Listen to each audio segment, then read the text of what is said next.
Hi, this is Kashish Mulchandani from The Art of Making Chocolates.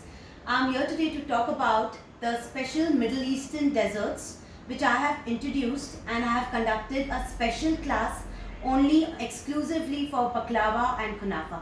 These are two Middle Eastern desserts which have become very popular, and I have shown a lot of variations in this particular dessert.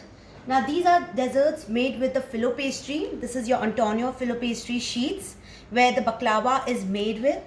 Now this is a traditional Turkish baklava which is taught in the class. This is a complete walnut and pistachio traditional way honey infused and cinnamon infused baklava. This is cut in rhombus shape. We also discuss how do you make it in different shapes as well.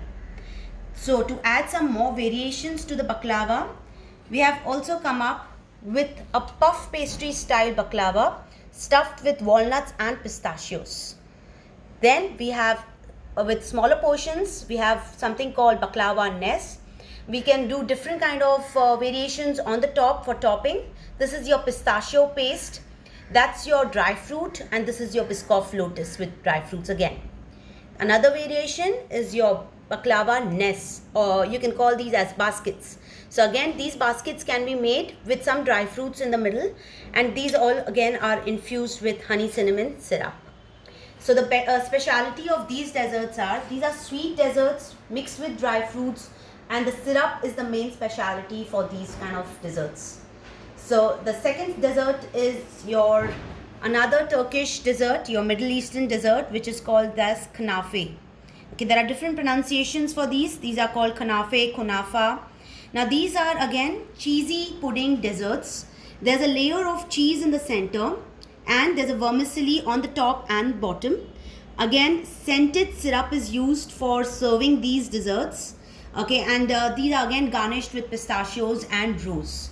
So the main speciality of this is your cheese pudding and your syrup. So that's how these are served very traditionally, and these can be packed well. I'll be also showing you how we'll pack it. We'll discuss costing, and we are going to talk about the different variations about the kunafa. The kunafas can be done in mini portions as well as 250, 500 grams of portion as well. Even same with your baklava. So that's how we have done variations in each. Every variations will be taught, the portions will be discussed. So this class is coming up again with lot of requests, and of course a lot of trending which is going on right now. I'm coming up again with an exclusive baklava and kunafa class on this Saturday, which is 7th of November, 3 p.m. to 5:30 p.m. onwards. 3 p.m. to 5:30. So to enroll and register for this special class, do call me on 9765 127864. Thank you.